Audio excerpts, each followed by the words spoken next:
You know, it's all happening, Meghna Pant, at the same time. If it was just outrage against IC 814, it would be one thing. But Kangana Ranaut is crying and she's upset as well, saying that my certification has been put off.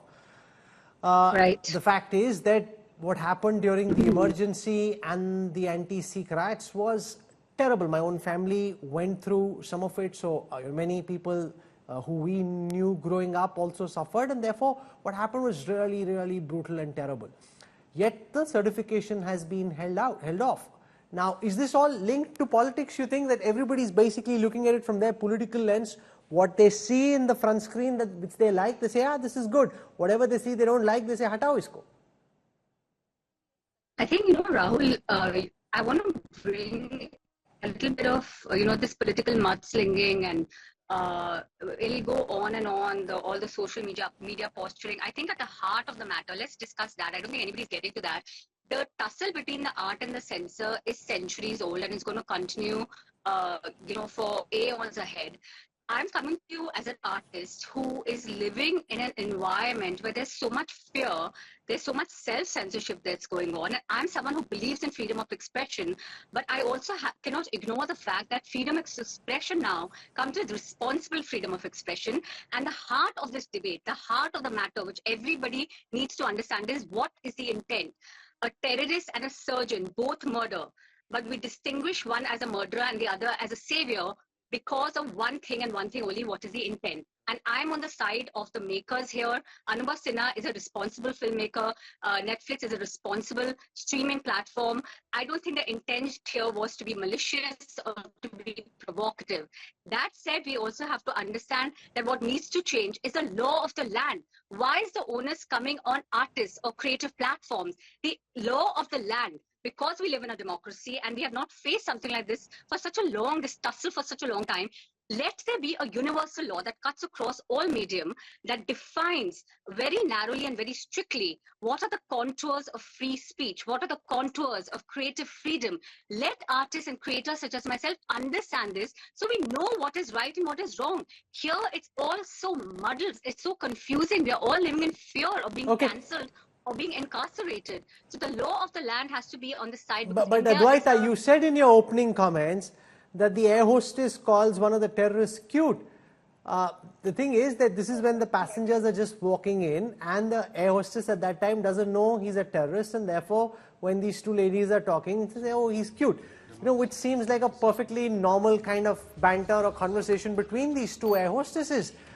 Why object to something like that? I mean, you're a filmmaker yourself, you're an author, how will anybody make any film if some Adwaita Kala stands up and says, they were terrorists, why is the air hostess calling the terrorist cute? Hey, at that moment she didn't know he was a terrorist. No, I don't think it's necessarily, I think there's differences, Rahul, there's a difference. There's treatment, there's the actual story, there's the actual script arc. There are various layers to this, as well as the disclaimers that come with it being an actual project that is based on truth and facts, allegedly. So we can get all of these muddled. The bottom line is that if you compare the treatment along with the lens through which it has been viewed, but let me then flip it around and ask you about the emergency. Which lens is emergency made from? Should Kangana Ranaut get a certificate from the censor board or not? Well, see, now here's the difference, right? Because the OTT platforms do not go through any form of censor. They are supposed to self-regulate when it comes to content.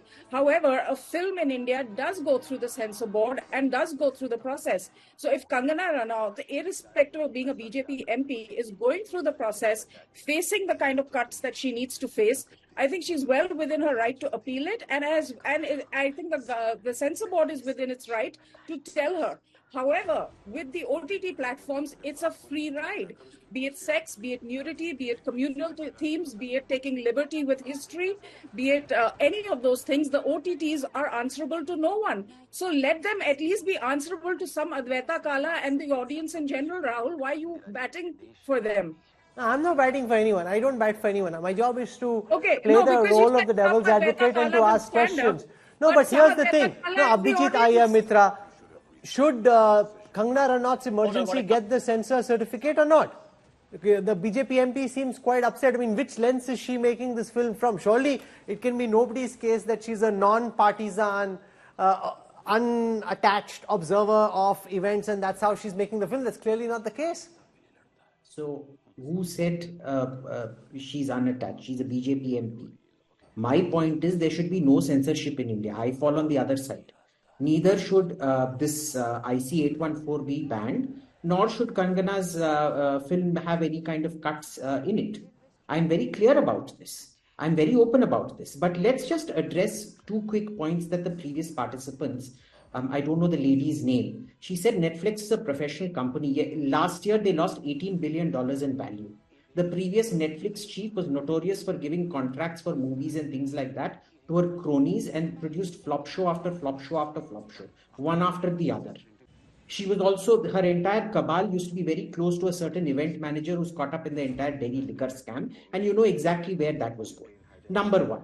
Number two, you see, Sanjay Jha, what did I start off with? I said, please eviscerate the Vajpayee government. But the problem with Sanjay is he can't listen. You see, either he has his English comprehension issues or he has premature onset of deafness. So I don't know which one it is. Thank you.